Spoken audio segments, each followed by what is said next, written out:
Right, so this is a proper one which I'm watching. Silent Hill Revelation. Um, like I said to you before, Jeff, there's always, as you've experienced yourself, with the Haunting of Borley Rectory, which has little. It does kind of pinch on Borley Rectory, but it's not directly that Borley Rectory. It's about this, you know, that American serviceman who supposedly intercepting German radio signals in this lovely cottage.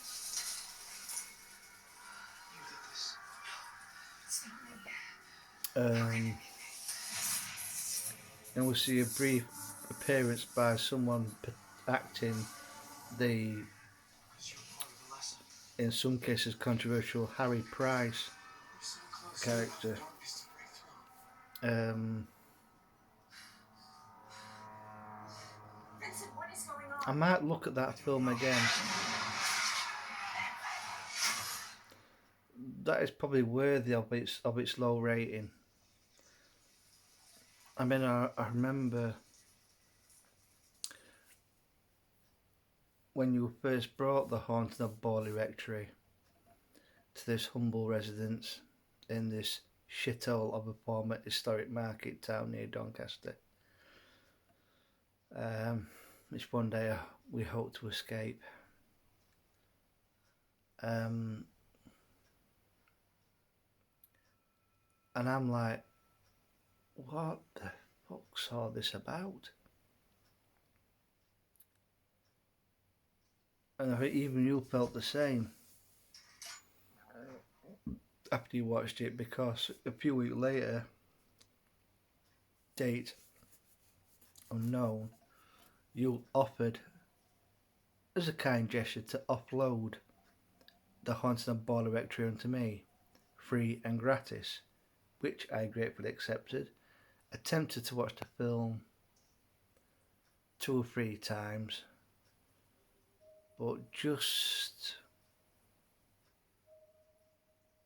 if I see it for like a pound, I might get it again and try to watch it with an open mind. We know it's not the best film. We know it won't win any Oscars or any Golden Globes.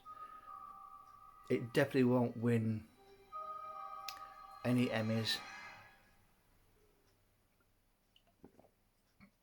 It definitely is a B movie. Definitely would qualify for the straight to DVD market, bypassing the cinemas. But I want to watch it again, even though I know it might only get a rating of maybe 5.2 or maybe only 4.8. Because as we know, Jeff, English, there are films which are pure cheese. You know the phrase. They're so bad that it's good. Like Deathstalker, like Hawk the Slayer.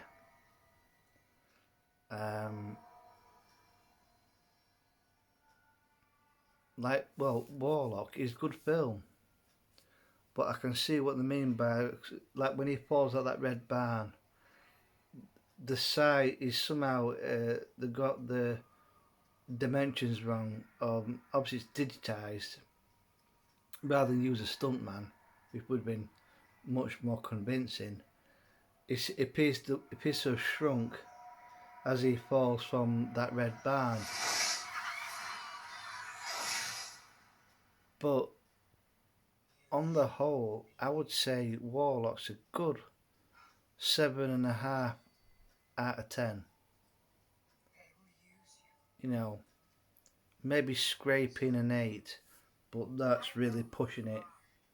So I'll give Warlock a 7.5 maybe an 8, but an 8 would be the absolute limit. But Julian Sands plays, a pretty good part, and Richard E. Grant plays a very good part, and Errol plays the woman caught up in the middle. She plays a very good part.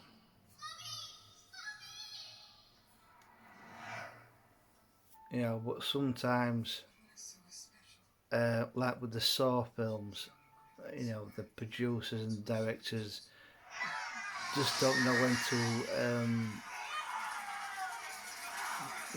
when to apply the brakes. I mean, I did like the Saw films in the beginning, but when I caught up with, I think the final one where Jigsaw's widow gets killed by the copper who's kind of taken over Jigsaw's operation. It's just when he breaks into the police station, somehow comes out unscathed. I think he gets killed in the end. But I just thought, oh God, I'm sorry, but that's just. I know with these kind of films, you do have to suspend disbelief. We all kind of, most horror films. You do have to suspend disbelief to a degree. Like Peter Cushing and Christopher Lee, that's where they like the term fantasy.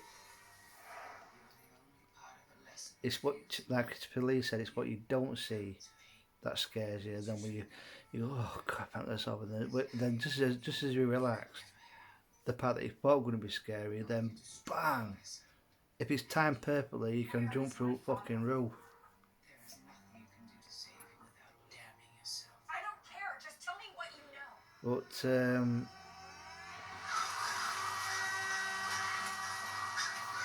But I do want to give against my better judgment, The Haunting of Borley Rectory. Put the phone down, out of reach. No messing about on Simpsons, tapped out. No checking useless information on Wikipedia. Not checking the latest goss on Twitter or anything like that. Put the phone down. Read the blurb on the back, which obviously gives you the backstory,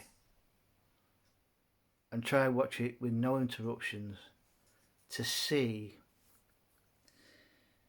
if it is worthy of the absolute abysmal reviews and my own personal reaction to when you first brought it wrapped up. You never watched it or even taken out of its factory wrapping. We were all here that time. I don't know the exact day, but it might be a year or two ago now. But we watched it here at number 47, and all of us were kind of like, what the fuck was that? It's like nearly 90 minutes that we both of it, all three of us thought we'd never get back. But maybe, you got to put into the context that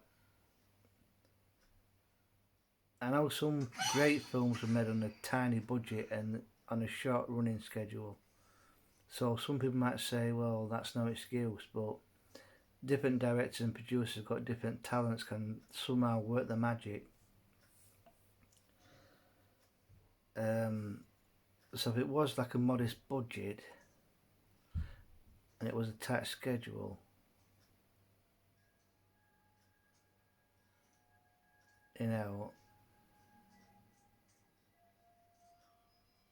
it's like to understand.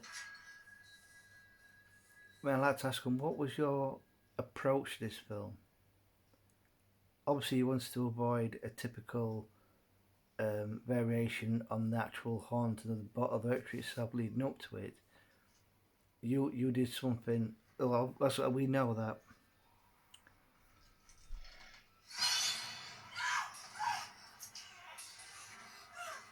the rectory would have been burnt, would have been empty by then, I think. Well, in the film it was a burnt out shell, wasn't it? It was a wreck.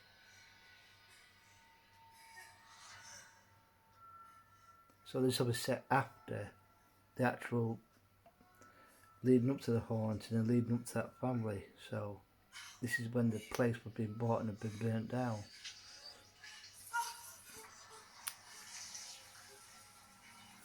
We'll have to see. Get it for £1.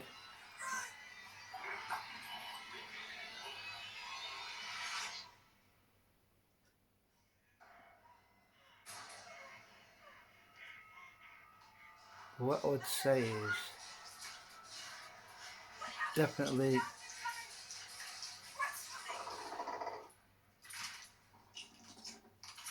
God.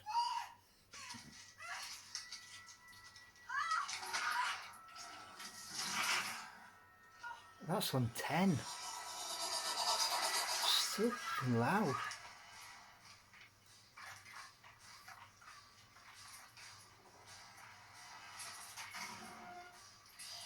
If you have got a £3 in your pocket, I definitely would consider the Haunts of